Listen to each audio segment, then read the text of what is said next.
Now to the Australian award-winning farmer accused of poisoning Tom Cruise while working at Scientology's world headquarters in the US. Even though she was innocent, Lana Mitchell was forced to endure an extraordinary vendetta by a religious cult she says is spinning out of control. Brian Seymour has this exclusive report.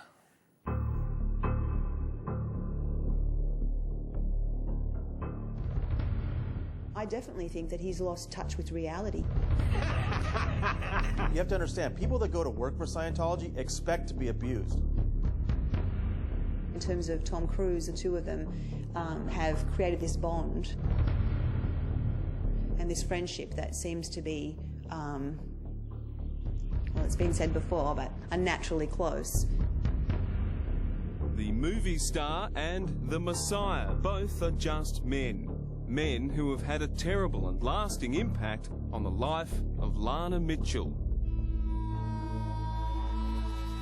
Lana cultivates and sells the Australian white flannel flower around the world and was named one of our Rural Women of the Year. I actually don't have or harbour any ill will or feelings against the many wonderful people that I worked with.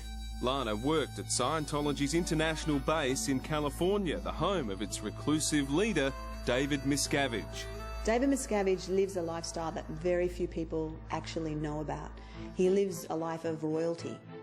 The banquets served daily, the luxury cars, performance bikes, suits tailored by John Travolta's tailor, a personal entourage to rival, even eclipse that of his best friend, movie star Scientologist Tom Cruise. It seems to me that some of the celebrities are acting in the same fashion that David Miscavige is. In the case of Tom Cruise, that's certainly the case.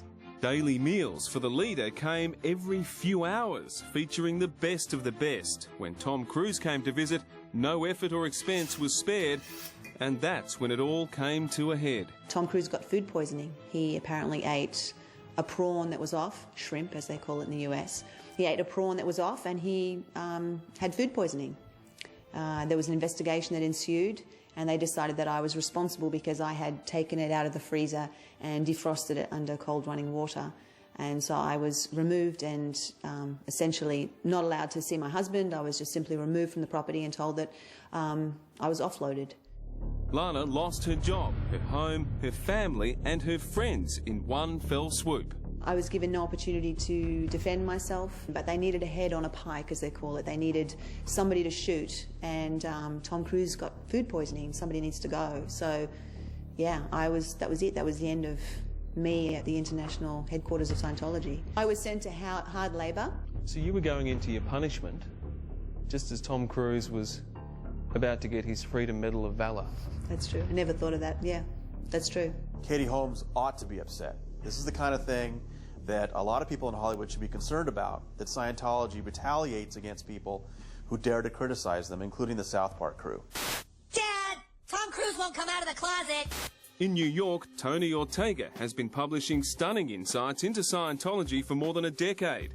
He is the editor-in-chief of the iconic Village Voice. In November 2005, South Park produced an episode that was deeply embarrassing for Scientology. Mr. Cruise, come out of the closet. The church retaliated against South Park with an investigation of Trey Parker and Matt Stone, their friends, their employees, using private investigators digging through their trash and trying to find vulnerabilities to exploit against them. Tom, it's John Travolta.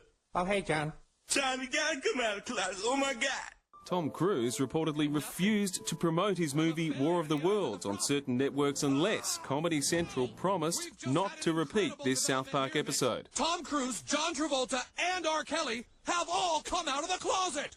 In September 2004, Lana finally escaped from Scientology. They told me I would not be able to see my mother. Why? There was no valid reason for it, so I decided at that point, that's it. I'm going to meet my mother. You don't get between an Australian girl and her mother. Every phone call is listened to, every letter is read in and out. It gets to a point where people no longer really have anybody to go to in many cases. Is what he's doing legal? In my view, it's not. In my view, it's a violation of human rights. One that continues tonight. Typical cult practice, perfected through years of ruthless execution, supported by those wonderful celebrities. The question now is which one of these celebrities will be the next to leave Scientology's ruler. Is he a psychopath? In my view, absolutely. Why do you say that? Because he is, in a cold and calculating way, is working to destroy my religion.